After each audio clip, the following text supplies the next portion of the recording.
하나님이 보실 때에 여러분의 가정에서 여러분은, 또 우리 한마음교회에서 여러분은, 이 세상에서 여러분은, 또 하나님 나라에서 여러분은 꼭 필요한 사람이에요. 이거 절대로 잊으시면 안 돼요. 굉장히 중요해요. 제가 그 예화로 이 얘기를 하나 해드릴게요. 내가 얼마나 소중한 사람인지 정말 이걸 좀 아셔야 돼요.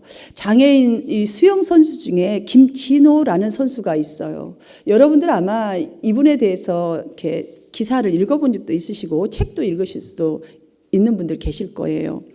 이 진호 선수는요, IQ가 겨우 47밖에 되지 않는 정신 지체 2급 장애, 자폐 장애인인데 배영 200m에서 금메달을, 세계 금메달을 땄고요. 자유형 200m에서 은메달을 받아서 세계 선수로 아주 각광을 받았던 이 선수입니다. 이 아이가 사실 태어난 것도 대단한 좋은 집에서 태어났어요. 그 의사 집안에서 태어났기 때문에 나름 먹고 사는 것도 걱정 하나도 없는, 그런데 그렇게 태어나서 돌이 될 때까지는 정말 부모에게 커다란 축복이었어요, 이 아들이. 그런데 거의 4살도 안 될 즈음에 자폐증 정신지체 2급 판정을 받아요. 근데 그런 선수가 지금 세계적인 수영 선수까지 될 때까지 여러분들 그 이야기는 대충 짐작을 하실 거예요. 그의 어머니가 쓴 진호야 사랑해라는 이 책에 보면 정말 찡해주고 우리 인생살이를 마치 말해주는 것 같은 눈물 없이 읽을 수 없는 많은 부분들이 있습니다. 근데 저는 그중에 한 가지만 여러분들에게 짤막한 것만 소개해드리고 합니다. 어머니가 어느 날 신발을 벗어서 베란다에 가지런히 둔 채 아마 11층 아파트에 살았던 것 같아요.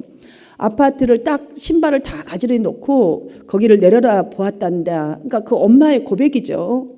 그래, 여기서 뛰어내리면 인생은 끝난 거지. 아주 간단하게 끝난 거지. 정말 지체 아이를 기른다는 것이 너무 힘들어서, 어떻게 할 수 없어서 너의 손을 잡고 뛰어내리려고 그렇게 끝내고 싶었단다. 너는 왜 하필이면 나한테서 태어나서 내 인생에 걸림돌이 되니? 너 때문에 내 인생은 완전히 망가졌어. 그래, 너하고 나만 이 세상에서 그냥 탁 사라지면 다 해결될 것 같아서 동반 자살을 생각한 적도 있었단다. 어느 날 또 밤에는 정말 그 절망의 밑바닥에서 정말 내가 울다가 한참이나 지났는지는 모르겠으나 너가 그때 대굴대굴 구르면서 막 때렸으니까 내가 울다 말고 너를 죽일 듯이 정신없이 때렸지. 엄마의 심장을 찌르는 것 같은 그 너의 막 그 울음소리, 막 울면서 소리치는 그 소리가 갑자기 이런 소리를 바뀌더라는 거예요. 진호를 있는 그대로 받아들이라. 이렇게 하나님의 명령이다라는 소리처럼 그 아이가 막 맞으면서 소리치는 그 소리가 나중엔 그렇게 들려오더래요. 이 아이는 내 것이다. 사랑하는 내 자녀다. 너의 소유가 라는 생각을 버리고 내가 맡긴 것이니 있는 그대로 사랑하고 키워라. 막 때리는 그 순간에 얼마나 마음이 아팠겠어요. 때리는 엄마의 마음이. 그런데 그때에 이 아이에게 나의 계획이 있느니라. 이런 것이 막 천둥처럼 자기의 가슴을 찔러오면서 들려오더라는 거예요. 뭐라고? 이 아이에게 하나님의 계획이 있다고? 이런 퀘스천이 다시 딱 오면서 그렇다면 포기하지 말고 한번 키워봐야겠다. 내가 이렇게 결정했단다. 그런 생각이 들어서 그때부터는 자폐아를 주신 하나님의 뜻을 매일 생각하면서 얼마나 힘든 일이 많았겠어요. 하나님의 뜻이 도대체 뭐야? 하나님의 뜻이 도대체 뭐야? 나에게 자폐아를 주셨던 것은 하나님 뜻이라는데, 하나님을 그대로 키우려는데 이게 뭐야? 이게 뭐야? 이렇게 생각하면서 그 사명감 하나로 너를 키워서 지금 너는 세계적인 수영선수가 되었다라는 글이 있어요. 여러분, 이 이야기를 들으시면서 좀 많은 것이 좀 오지 않나요? 느껴지지 않나요? 사명이란 게 참 대단한 힘을 가지고 있다는 생각 들지 않으십니까? 참 사명을 깨닫는다는 것이 얼마나 쉽지 않은지도 좀 깨달아지지 않습니까? 왜냐하면 그 자식을 주었다면 처음부터 사명, 그래 나의 일이지. 이거를 모르는 부모가 어디 있겠어요. 근데 이 사명을 감당하기까지 결단하고 이 사명이 정말 내가 해야 될 사명이라고 가슴에 절절히 어떠한 힘든 일이 있어도 내가 감당해야지, 이런 사명, 정말 그걸 깨닫는다는 것이 이토록 많은 고난 가운데서 많은 수출 권리를 통해서 깨닫는다는 걸 생각이 들지 않습니까? 이 사명, 결단했다고 해도 이 사명을 감당한다는 것이 정말 쉽지 않다는 생각 들지 않으십니까? 그런데 엄마가 엄마로서의 사명을 일깨우면서 엄마로서의 사명을 중단하거나 포기하지 않을 때에 사명을 이룰 수 있다는 것을 이 지금 선수 어머니를 통해서 우리는 또 한 번 느끼게 되면서 힘을 갖습니다. 그래서 또 한 가지는 이 고백을 보면 사명은 나만 잘되기 위한 것보다는 남의 유익을 위함이 더 크다는 교훈을 얻습니다. 그러하기에 저는 오늘 예수님께서 직접 하신 본문 말씀을 통해서 우리 각자에게 주신 사명, 내가 얼마나, 우리가 어떤 모습이든지 간에, 상대가 어떤 모습이든지 간에 얼마나 소중한 존재인지, 우리가 가진 이 은사, 우리가 가진 지금 이 현재에 하는 일들의 사명이 얼마나 큰지를 다시 한번 돌아보고 생각하면서 여러분의 삶에 이렇게 정의할 수 있기를 진심으로 바랍니다. 어떻게 정의하냐면, 내가 현재 지금 이것을 하는 것은 예수님과 함께 걷고 있는 것이라고. 여러분 지금 하는 모든 일마다 여러분들이 예수님과 지금 함께 걸어가는 거예요. 여러분들이 막 불평하면 지금 나 주님과 같이 가는 거 정말 기분 나쁘거든요. 이 소리와 똑같아요. 그러니까 그렇게 생각을 자꾸 하라는 거예요. 그렇게 걸어가면서 다른 사람들과 이 여정을 나누는 것이 나의 사명이다라고 생각하는 거예요. 그래야 좀 It's not fair 이런 생각 안 들잖아요. 아, 주님과 함께 지금 내가 힘들고 버겁지만 걸어가고 있다. 아, 주님이 아시네. 나를. 내가 이거 하고 있는 것. 그리고 내가 이거 하고 있음으로 말미암아서 상대방과 이웃과 가족과 모든 일들과 나의 하는 일들을 지금 나누고 있는 여정의 길을 가고 있는 거구나. 이렇게 말입니다. 그래야 우리가 매일의 일상에서의 여러분의 신앙, 가지고 있는 그 신앙이 충분해요. 여러분 더 큰 신앙 가지라고 말하지 않아요. 지금 있는 신앙을 깨우라. 있는 신앙에 정말로 믿음으로 나아가라고 주님은 말씀하십니다. 그래야 일상에서 여러분의 신앙을 나누는 기회로 삼고 성령님과 교제하는, 참 기쁘게 교제하는 삶을 살아갈 수가 있습니다. 그래야 여러분의 가정, 여러분의 직장, 우리 교회, 지금 한마음교회 속에서 또한 사회에서 맡은 사명을 이루기 위해서 주님과 멋지게 동행하면서 열정을 품고 살아가게 되어서 예수님과 함께하는 삶의 본보기가 될 수 있는 것입니다. 여러분 지금은 김진우라는 어머니가 또 그때 책은 이렇게 됐는데요. 그 다음에 이제 그 책 속 말고요. 고백하는 말이 있어요. 이렇게 말합니다. 저한테 아들은 스승입니다. 처음에 사명을 깨닫기 전에는 어찌하여 너 하필이면 나한테 태어나서 나의 인생에 거침돌이 되니라고 했던 그 어머니. 사명을 깨닫고 나니까 힘들어도 내가 이 일이다. 하나님 뜻을 내가 발견해 보리라 했던 그 어머니. 근데 지금은 나한테는 우리 아들이 스승이었습니다. 나를 비춰보는 거울이요. 하나님의 마음을 느끼는 보배로운 존재입니다. 라고 이렇게 고백하고 있어요. 사랑하는 여러분, 저와 여러분의 고백이 되기를 간절히 바랍니다. 여러분, 이 고백이 나올 때까지 그 어머니의 삶은 때로 자신이 하는 일이 얼마나 버거웠겠어요. 얼마나 힘들었겠어요. 뭐 자기 자신만 힘들었겠어요. 인간관계에서 뭐 오해하고 오해받는 일도 얼마나 많았겠어요. 인간 취급당하지 않고 자존심 상한 일도 얼마나 많았겠어요. 복잡하게 얽히고 설키는 그 일도 얼마나 많았겠어요. 때론 이 세상에서 나에게만큼은 이 세상이 공평하지 않다고, 다른 사람 다 공평하는 것 같은데 나만 공평하지 않는 것 같을 때가 얼마나 많았겠어요.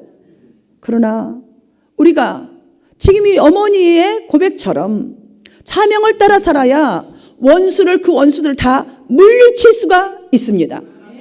그래서 성공보다 앞서 우리는 정말 나의 사명을 구해야 해요.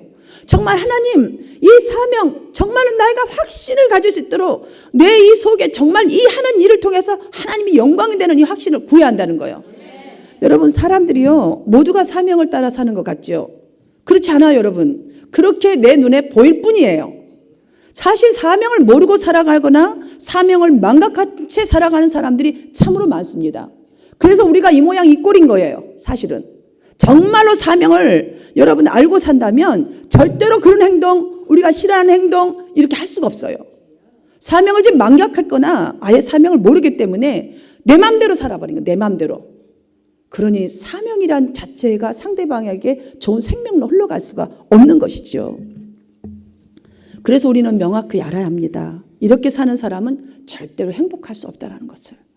주 안에는 정말 참 기쁨, 주님이 주신 참된 평안 절대로 경험할 수 없습니다. 그래서 예수님은 베드로에게도 왜 물으지 아세요? 3번씩이나 물으셨어요. 반복해서. 요한의 아들 시몬아, 내가 이 많은 사람들보다 나를 사랑하느냐? 나를 더 사랑하느냐? 나를 더 사랑하느냐? 여러분, 이 질문이 무슨 질문이겠어요? 너가 너의 사명에, 지금 있는 그 사명에 충성하겠느냐? 라는 질문 아니겠어요?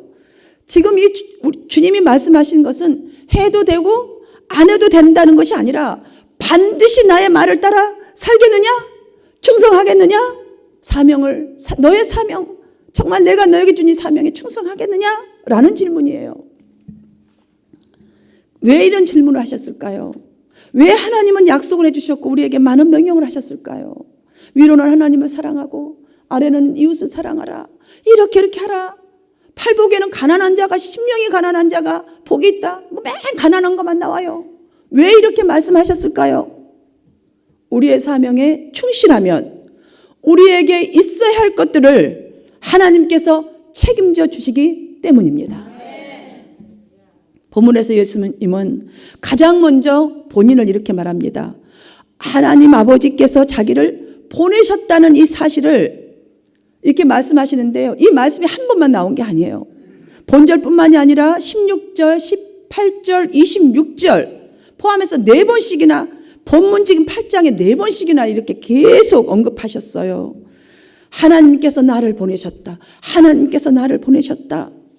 이것은 자기가 전하는 말씀이 자기 스스로 하는 말씀이 아님을 강조하기 위해서요. 지금 내 말이 아니라는 거예요. 지금 이 자리에서 여러분에게 전해진 말씀도 목사의 말이 아니라 하나님의 말씀이라는 거예요. 하나님의 말씀인 것을 여러분 꼭 경청하시기를 바랍니다. 두 번째로는 또 이 말씀을 하시는 거예요. 나는 항상 그가 기뻐하시는 일을 행함으로 라는 말로 자기를 보내신 아버지의 뜻을 행하는 것이 바로 자신의 사명인 것을 명확히 하셨어요. 그것은 우리가 사명을 가지면 모든 목적은 나보다도 다른 사람을 기쁘게 하는 데에 완전히 헌신할 수 있음을 가르치기 위한 것이에요. 나만을 위한 기쁨이 되는 삶이 아니라 오히려 나 아닌 남을 위한 유익을 주기 위해서 그런 삶을 멋지게 살아갈 수 있기 때문에 이것을 가르쳐주기 위해서 두 번째로 예수님은 이렇게 말씀하신 것이죠. 또 있습니다. 이 짧은 구절 속에서 마지막으로 예수님은 자신은 혼자가 아님을 명확하게 선포하셨어요. 나를 혼자듯이 아니하셨느니라 라는 이 말은 자기의 존재가 주님과의 통일성뿐만이 아니라 하나님과 통일성뿐만이 아니라 예수의 신적 지식의 근거가 하나님 아버지심을 분명하게 알려주기 위함이에요. 그러니 성도들이 이런 의식을 가져야만이 거룩하고 능력 있는 복된 삶을 살아갈 수 있기 때문입니다. 이것을 느끼도록 하기 위해서 이 짧은 한 구절 속에 이 3가지는 엄청난 메시지를 지금 주고 있는 거예요. 사랑하는 여러분, 그러므로 우리가 정말 설교 제목대로 사명 따라 살기 위해서는 우리에게 필요한 의식은 예수님을 통해서 좀 오늘 이 시간에 꼭 배워보기를 원합니다.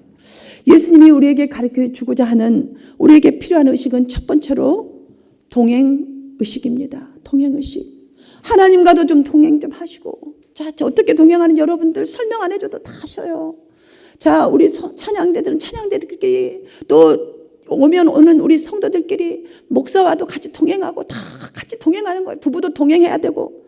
동행의식이에요. 오늘 본문은 예수님과 유대인들과의 대화입니다. 쉽게 말하면 너는 누구냐라는 대화 내용입니다. 사실 예수님께서 말씀하셨듯이 내가 이 세상에 온 것은 인간의 죄를 용서해 주시기 위하여서 십자가, 대속의 죽음, 십자가에서 죽기 위해서 왔다라고 해주셨지 않습니까? 그것을 분명히 하신 것은 바로 당신의 소명, 이거를 지금 밝히신 거예요. 그 소명의식이 철두철미하게 있다는 거예요. 이 소명의식이 하나님과 동행하게 하셨고 십자가를 지는 그 일을 다 감당해내는 그런 능력인 줄 믿으시기를 바랍니다. 예수님께서 말씀하신 대로 우리에게도 지극히 필요한 것은 우리 속에 있는 소명의 동행의식이 정말 있어야 해요. 이 동행의식이 없으면 아무리 소명의식이 있어도 행동하기가 쉽지가 않아요. 보내신 이가 나와 함께 하도다. 하나님이 나와 함께 하신다는 이 의식이 우리 속에 명확하게 정립이 되어 있어야 밀려오는 여러분에게는 핍박, 어려움, 고난, 근심, 걱정 극복할 수가 있어요. 왜냐하면 주님이 나와 함께 하신다는 이것이 있어야 힘을 가지고 나아갈 수가 있죠. 여러분 앞에 감당할 수 없을 만큼 혹시 올 한 해 동안에 아니면 지금 엄청난 삶의 문제가 있나요? 혹은 신앙적인 그 시험이 오는 문제가 여러분 속에 있어서 여러분 있나요? 두려워하지 않아야 할 이유. 여러분 우리가 또 그 가운데서도 비록 이런 현실이 있지라도 사명을 감당할 수 있는 이유가 되는 것은 한번 저를 따라 합시다. 하나님이 나와 함께 동행하십니다. 아멘입니까? 바로 이 의식이 정말로 여러분 속에 잘 정립되어 있을 때에 지금 현재와 아니면 지금 앞으로 닥쳐올 모든 문제도 여러분은 너끈히 감당할 수 있습니다. 여러분이 현재 인생의 전쟁을 치르고 있다 해도 여러분이 삶에 적들이 정말 많은 것 같아요. 꼭 누가 와서 싸움을 걸지 않아도 정신적으로든 육체적으로든 삶 속에서든 직장에서든 가정에서든 크고 견고해서 막 두려움이 가시지 않고 정말 근심이 산을 이루시나요? 사랑하는 여러분, 하나님이 여러분과 함께 하십니다. 이 적들을 의식하기보다는 하나님이 나와 동행하신다. 이 마음에서 인정하시고 주님과 먼저 동행하는데 포커스를 맞추시기를 바랍니다. 이것이 우선순위예요. 그럼 여러분들 너끈히 이길 수 있습니다. 사단이 여러분에게서, 여러분의 문제에게서 분명히 떠나가는 역사를 여러분이 경험하게 되실 것입니다. 왜냐하면은 우리가 주님과의 동행에서 멀어질수록 놀라운 하나님과 함께 하심의 역사를 절대로 경험할 수가 없어요. 체험할 수가 없어요. 그렇기 때문에 주님과의 동행, 우리도 함께하며 한마음 되려면 동행이 필요해요. 이렇게 동행하는 여러분 되시기를 축복합니다. 두 번째로 가능성 의식이에요. 가능성 의식. 빌립보 4장 13절 말씀 한번 우리 외워볼까요? 시작. 내게 능력 주시는 자 안에서 내가 모든 것을 할 수 있느니라. 아멘. 이 말씀은요, 모든 성도 좋아해요. 너무너무 힘이 되고 너무너무 좋아하는 말이에요. 그런데 여러분, 이 말씀은 우리가 잘 알아야 돼요. 믿는 자 하면 무조건 불가능은 없다, 다 할 수 있다, 이 소리 아니에요. 여러분 분명히 알아야 돼요. 여기 말씀하잖아요. 내게 능력 주시는 자 안에서. 여러분 이거 기억하셔야 돼요. 자 안에서 거해야 한다고 분명히 말했어요. 거해야 하고 행해야 한다고 분명히 말할 때 그때 성령님이 도우셔서 모든 것을 할 수 있는 것은 하나님이 이루어주신다. 약속의 말씀이에요. 따라서 지금 저 사람의 저 문제 하나님께서 역사하실 것이다. 가능적인 의식. 나를 부르신 분도 하나님, 구원을 값없이 주신 분도 하나님, 정말 사명을 주신 분도 하나님. 이 하나님이라는 이 의식 정말 넓은 마음으로 열어야 해요. 이 굉장히 중요한 거예요. 우리는 무슨 문제 오면 일단 열려있는 마음도 닫아버리잖아요. 여러분 아니에요. 아, 하나님이 이 문제 속에 함께하구나. 지금 이것 속에 함께하구나. 저 사람과 나의 관계가 좀 안 좋습니까? 거꾸로습니까? 하나님이 임할 시간이 되었구나. 열으십시오. 가능성 의식을 가져야 여러분들 가능이 보이기 시작하지, 닫아버린데 무슨 가능이 보입니까? 여러분 비록 모든 것을 할 수 없는 약점이 저 사람에게도 나에게도 정말 많지만 그 약점 가운데서 저 사람을 하나님께서 부르셨기에 나도 저 사람도 그 부르심을 이행할 수 있다는 넓은 마음을 정말 여러분 그래야만이 가능의식을 가져야 그 마음이 열려지기 시작합니다. 그래야 우리가 하나님 말씀에 힘을 가지고 순종할 수 있고 모든 것을 할 수 있다라는 주님이 함께하기 때문에 내가 이 일도 너끈히 감당할 수 있다라는 그 의식을 회복하고 항상 나는 그가 기뻐하시는 일을 행한다 하시는 예수님처럼 우리도 하나님을 기쁘시게 해드리는 그런 멋진 인생을 살아갈 수 있는 줄 믿습니다. 우리 성령의 열매 맺는 거 원하잖아요. 주님이 더 원하세요. 사실은 저와 여러분만 원하는 게 아니라 하나님이 그거 하시려고 그 9가지 열매 우리 속에서 나와야 될 것 하나님이 원하세요. 여러분 우리가 이런 가능성 의식을 가져야 성령님께서 나를 통하여 일하셔서 멋진 나를 통하여 일하셔서 존귀한 자로 여겼던 나를 통하여 일하셔서 성령의 열매를 맺어가실 것을 믿으시기를 바랍니다. 마지막으로 감사의식 우리 이 생각 속에 떠나버리면 안 됩니다. 우리 교회 이름을 한번 함께 말해볼까요? 시작. 근데 왜 한마음으로 해놓고 교회는 쬐끄맣게 하세요? 제가 국어사전을 그냥 또 가봤어요. 하나로 합친 마음. 하나로 합친 마음. 한마디로 뭐예요? 하나님과 나. 우리가 서로 한마음으로 뭉치자 소리예요. 한마음으로 뭉치자. 쉽게 말하는 게 한마음으로 뭉치자예요. 여러분 아멘입니까? 한마음으로 충분히 뭉칠 수 있어요. 서로에게만 감사만 하면. 우리가 감사가 딱 빠지니까 감사 빠지면 뭐가 있어요? 기쁨도 빠져버리고요. 사랑도 빠져버리고 다 빠져버려요. 그러니까 그냥 완전히 앞니 싹 빠져버려갖고 아니야 이러고 있어야 되는 거예요. 보기 흉한 거죠. 여러분 아주 세상이 볼 때 웃기는 진짜 짜장면이에요. 사랑하는 여러분 이미 여러분들은 누군가를 보면서 깨닫는 부분 많았을 거예요. 이것도 주님의 은혜예요. 저 꼴보기 싫은 모습 야 저거 하면 안 되는데 그거 이미 은혜 받은 거예요. 여러분들 하나님 메시지 주신 거예요. 이렇게 자꾸 감사로 받으세요. 은혜를 온전히 내 것으로 인치는 것이 바로 감사입니다. 감사를 하면 이미 받은 여러분의 은혜 위에 또 다른 은혜의 씨를 뿌림이기 때문에 플러스 알파가 주어져요. 그래서 이것이 바로 감사가 가진 위력입니다. 나를 보내신 하나님, 나와 항상 함께 하시는 하나님, 나를 혼자 두지 아니하셨다는 예수님의 말씀을 잘 한번 보세요. 여러분 예수님께서는 범사에 감사의식을 있으셨다는 것을 여기서 느낄 수가 있어요. 나를 보내시던 하나님, 나와 항상 함께 하시는 하나님, 나를 혼자 두시지 않는 하나님.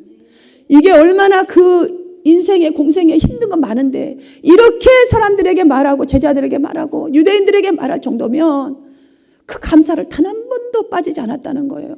우리 그 모두가 감사의식만을 가진다면 정말 우리 주님처럼 십자가 사명 감당할 줄 믿습니다. 서로에게 감사라면 그 감사로 인하여서요 처음부터 다시 시작하지 않아도 돼요. 여러분의 그 감사의 믿음이 다음에 일어날 기적의 기초가 됩니다. 여러분 그래서 우리가 이 감사를 많이 해야 되는 거예요. 사랑하는 여러분 예수 그리스도의 이 정말 닮은 감사의식을 갖고 행하셔서 하나님의 이 영광이 되시기를 진실로 바랍니다.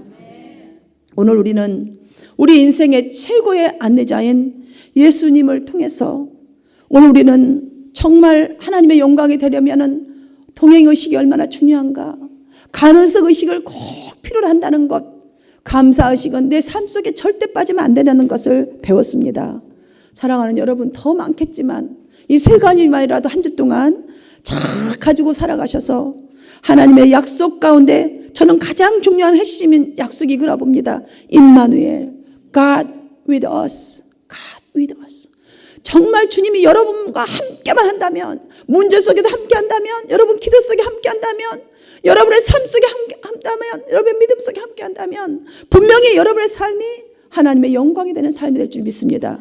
이런 여러분들 다 되어지시기를 주님의 이름으로 축원합니다.